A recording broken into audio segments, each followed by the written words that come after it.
Hadisnya jelas. Hadis riwayat Muslim. Ada Sahih Muslim di sini, saya bukakan.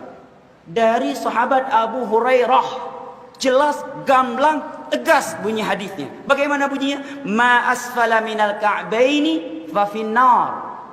Pakaian lelaki yang di bawah mata kaki, neraka tempatnya. Lu semua di dalam neraka. Saya tidak memvonis manusia. Saya menyampaikan hadis Nabi. Hadis riwayat Muslim dari sahabat Abu Hurairah. Bahkan dalam hadis Abdullah bin Umar dalam Sahih Bukhari dan Muslim, Nabi menyebutkan thalathatun la yukallimuhullah yaumal qiyamah wa la yuzakkihim wa la yanzuru ilaihim wa lahum adzabun alim. 3 manusia di hari kiamat tidak diajak bicara oleh Allah, tidak dilihat, tidak disucikan, dan bagi adab yang pedih. Nabi sebutkan dari 3 golongan: al-musbil, yang isbal pakaiannya dari laki-laki. Nabi nggak merinci, kalau nggak sombong nggak apa-apa, umum bunyinya, ya kan? Jelas, gamblang, tegas bahasa Nabi. Bahkan di sana ada riwayat dari Tirmidzi, dalam Sunan Tirmidzi dan Abu Daud, bunyinya fa innal isbala minal makhilah. Sesungguhnya isbal itu sendiri adalah bentuk kesombongan, kata Nabi. Nggak apa-apa kalau nggak sombong. Kenapa? Karena dia isbal. Iya. Akhirnya cari-cari dalil, dapat hadis Abu Bakar bahwa Nabi menyatakan ketika Abu Bakar, ya Rasulullah, ya sarungku isbal. Nabi menyatakan, kamu bukan orang yang termasuk orang yang sombong. Masya Allah. Padahal kalau jujur disampaikan hadisnya, bunyi hadisnya jelas. Abu Bakar menyatakan, ya Rasulullah, ini teks hadisnya. Ya Rasulullah, inna izari yastarkhi. Itu bunyi hadisnya. Wahai Rasulullah, sarungku melorot. Apa arti melorot? Berarti apa? Sebelumnya di atas apa di bawah? Di atas. Kalau di bawah naik namanya, bukan melorot. Ya kan? Inna izari yastarkhi. Sarungku ya Rasulullah melorot. Kemudian Nabi menyatakan, kamu bukan termasuk orang yang sombong. Apa yang kita pahami berarti dari hadis itu? Kalau kita ikhlas mencari kebenaran ketika mendengar hadis ini, bukan ingin ikut kita paksa hadis ikut hawa nafsu kita. Kalau jujur, semua orang bisa berkata bahwa Abu Bakar sarungnya isbal karena melorot, menunjukkan tidak sengaja, ya kan? Kedua, Nabi telah merekomendasi, menyatakan bahwa Abu Bakar tidak sombong dunia akhirat. Lah kita, siapa yang merekomendasi kita nggak sombong, saya dan Anda? Salah satu dosa-dosa besar adalah isbal. Ketika hal ini saya nasihatkan ingkar mungkar ke kakak saya, maka beliau mengelak dan mengatakan, bukankah sejarahnya Abu Bakar radhiyallahu anhu masih berpakaian isbal, sedangkan niat saya kan bukan untuk kesombongan. Disebutkan dalam Sahih Bukhari, barang siapa yang menjulukan pakaiannya dengan sombong, Allah tidak akan melihat dirinya di hari kiamat. Lalu Abu Bakar mengatakan, sungguh salah satu ujung celanahku biasa melorot, akan tetapi saya selalu memperhatikannya. Maka kata Nabi SAW, engkau bukan melakukannya karena sombong. Komentar Nabi SAW, hadis Bukhari nomor 3655. Bagaimana jika ada yang berdalil dengan perbuatan Abu Bakar di atas bahwasanya ia menjulurkan celananya karena sombong? Jadi saya memperbaiki dulu riwayat ini ya. Riwayatnya bukan begini bunyinya. Riwayat itu, jadi dalam masalah isbal, kalau penanya bisa kembali ke YouTube, ada ceramah saya khusus dosa besar, tapi saya lupa ke 40 sekian gitu ya, 47 itu masalah isbal. Jadi masalah isbal ini ada 3 buah riwayat ya, 3 riwayat. Riwayat yang pertama yang menyebutkan tentang, dan ini masih dipersisikan ulama, ada yang mendhaifkan, ada yang menghasankan, tentang teguran Nabi SAW kepada sahabat yang mata kakinya tertutup waktu sholat gitu kan. Tapi ada yang mendhaifkan, ada yang menghasankan. Kalau kita ambil riwayat ini dihasankan, maka kata para ulama, orang kalau sholat mata kakinya nggak boleh tertutup, berarti sholatnya bisa batal. Karena sahabat itu sholat, lalu Nabi SAW habis salam mengatakan, kembali wudhu dan sholatlah. Dia tidak bertanya, dia pergi langsung wudhu dan sholat.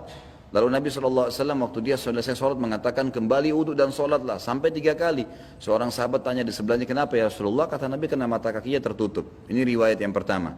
Kalau kita ambil derajat yang dihasankan oleh para ulama, berarti sholat sudah jelas tidak boleh. Dan ini lebih umum, jumhur ulama berpegang pada kehasanan riwayat ini. Riwayat yang kedua adalah riwayat yang disebutkan di sini, tapi bunyi hadisnya begini. Kata Nabi SAW pada saat menjelaskan, siapa yang menjulurkan pakaiannya dari atas bagi laki-laki menutupi mata kakinya karena sombong, maka tidak akan mencium bau surga. Begitu hadisnya, tidak akan mencium bau surga, gitu kan? Maka hadis ini ya menjelaskan tentang semua yang sengaja menarik menutup mata kaki itu tidak akan mencium bau surga. Riwayat yang lain, Abu Hurairah menambahkan riwayat di sini mengatakan ada tambahan semua yang dibawa mata kaki di neraka, gitu kan? Riwayat tentang Abu Bakar radhiyallahu anhu mengatakan kepada Nabi SAW, ya Rasulullah, kalau saya sholat celana saya melorot, kan gitu. Ini tambahan, bukan di riwayat ini. Dia ikut dengan riwayat yang pertama yang dihasankan tadi. Waktu Nabi SAW menegur orang yang sholat melorot celananya itu, sempat menutup mata kakinya, sempat Abu Bakar mengatakannya, Rasulullah, saya kalau sholat celana saya melorot, gitu kan? Turun, karena Abu Bakar radhiyallahu anhu orangnya kurus sekali, gitu kan? Orangnya sangat kurus radhiyallahu anhu. Maka beliau mengatakan, saya kalau sholat celana saya suka melorot, kecuali illa an ata'ahadahu, kecuali saya tahan dengan tangan saya, baru nggak melorot. Maka kata Nabi SAW, kau tidak termasuk orang itu, gitu kan? Karena kenapa? Bukan karena Abu Bakarnya, tapi karena memang dia pakai apapun melorot karena kurusnya, gitu kan? Abu Bakar itu cirinya disebutkan dalam ciri beliau, ini bukan kekurangannya, tapi ciri beliau kalau ditiup angin terdorong. Tapi keyakinannya luar biasa, gitu kan? Itu bukan jadi tolak ukur.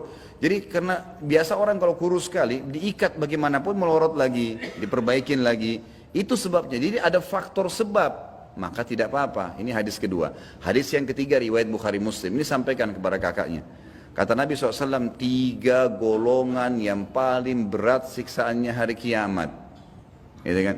Allah tidak akan lihat mereka. Allah tidak akan membantu mereka di timbangan amal pada hari kiamat. Dan Allah siapkan azab yang pedih. Pertama, musbil. Ini global, semua yang tutup mata kakinya. Sombong atau tidak, sholat atau tidak, ini hadisnya. Ini hadis yang ketiga. Kemudian yang kedua, mannan, yang nyebut-nyebutin kebaikannya. Yang ketiga, orang-orang yang menjual, ya, baik sil'atahu bihalifil kadhib, menjual dagangannya dengan sumpah palsu, sumpah dusta. Hadis yang ketiga, riwayat Bukhari Muslim ini menjelaskan isbal itu ada sebab sombong atau tidak tetap dilarang, gitu kan? Tetap dilarang. Dan saya sudah pernah jelaskan, di dalam ceramah itu saya jelaskan, ada apa sebenarnya dengan isbal? Kenapa isbal ini dipermasalahkan? Coba ikhwan. Kenapa sih kalau celana itu dinaikkan sedikit di mata kaki? Ada orang bilang jelek, ya, jingkrang lah, apalah, ketinggalan lah, kolot lah dan seterusnya. Itu karena naik sedikit ya, ini mata kaki sedikit naik. Yang anehnya, gitu kan, ada orang-orang lebih tinggi dianggap modern, celana puntung tuh. Lebih tinggi bukan? Lebih tinggi. Kok itu nggak dipermasalahkan tuh? Ini cuma naik sedikit masalah. Lebih tinggi kok jadi modern. Dari mana nih? Ada yang lebih hebat. Di atas lagi. Setengah paha kelihatan. Ini nggak dimasalahkan. Dianggap hebat. Bagaimana nih? Ini persepsinya dari mana nih? Pemahamannya dari mana? Jadi yang menganggap itu buruk atau tidak, itu sebenarnya persepsi dia sendiri. Karena memang kita sendiri tanamkan itu. Kenapa orang kalau pakai jas percaya diri, persepsi dia ini keren. Kenapa ada perempuan kalau acara pengantin semua kekurangan kain, bolong depan, bolong belakang, tapi tetap jalan percaya diri karena persepsi dia ini keren. Mestinya akhwat kita yang pakai jilbab dan cadar, ikhwat kita juga yang sudah multazim pakai baju koko, mestinya terapkan tuh percaya dirinya.